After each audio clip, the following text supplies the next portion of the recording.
लड़का और एक लड़की की कहानी। वो दोनों एक गांव में रहते थे। बचपन से ही उस लड़के को पढ़ाई का बहुत शौक था। तब उसके घर वालों ने इस बात को देखते हुए उसे गांव से दूर एक बहुत बड़ी सल्तनत में पढ़ने को भेज दिया।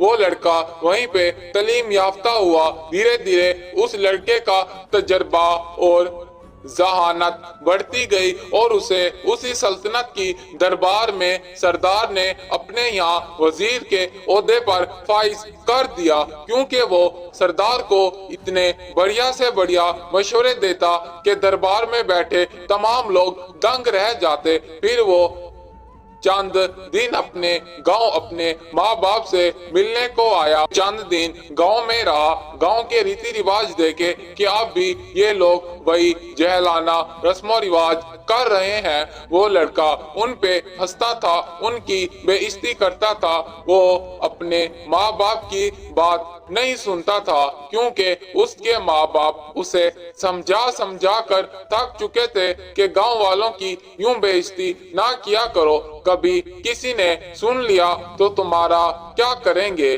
कभी सोचा है तुमने?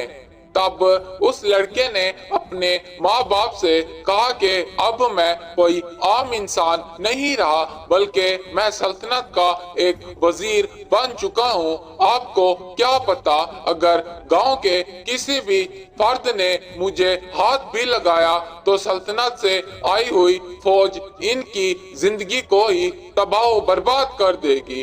तब उसके माँ बाप डर के मारे चुप कर गए। लड़का जवान हो चुका था। फिर उसके माँ बाप ने गांव में एक अच्छी सी लड़की देखकर उसकी शादी कर दी। शादी की पहली ही रात वो एक दूसरे के करीब नहीं आ सकते थे।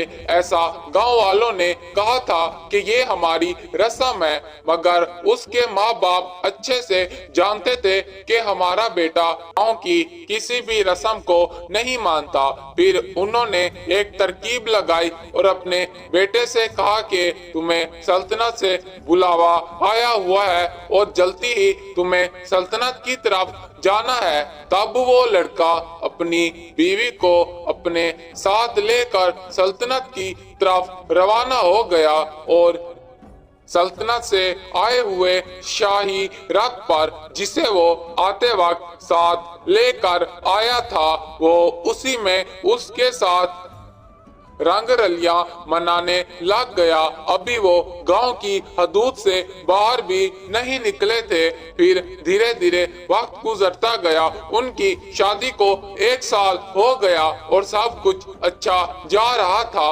फिर वो गांव में वापस आए और आकर गांव वालों की बेइज्जती की और अपने माँ बाप से कहा कि क्या आप हर वक्त गांव वालों के रीति रिवाज लेकर बैठ जाते हैं? हमें तो कुछ भी नहीं हुआ, हमने उस रात दूरी इख्तियार नहीं की थी।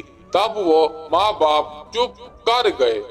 फिर उसका जैसे ही बच्चा पैदा हुआ तो उसके बच्चा पैदा होने के बाद वो मियाँ बीवी अचानक से बहुत ज्यादा काले पड़ गए। उनकी आंखों का रंग तब्दील हो गया और उनका बच्चा भी काला पैदा हो गया। फिर वो बहुत ज्यादा परेशान हो गए। सल्तनत में उनकी इतनी बेइज्जती हुई कि सल्तनत में राजा ने उसे निकाल दिया, क्योंकि उसकी शक्ल बहुत डरावनी हो गई थी और कोई भी उसे देखता तो डर जाता। फिर वो गांव में वापस आए और गांव वालों ने उन्हें बताया कि काश तुम लोग हमारी बात उस दिन मान जाते तो तुम्हारे साथ ऐसा नहीं होता।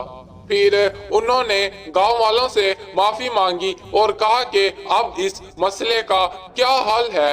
तब गांव वालों ने उन्हें कहा कि अब तुम्हें अपनी सारी जिंदगी ऐसे ही गुजारनी पड़ेगी।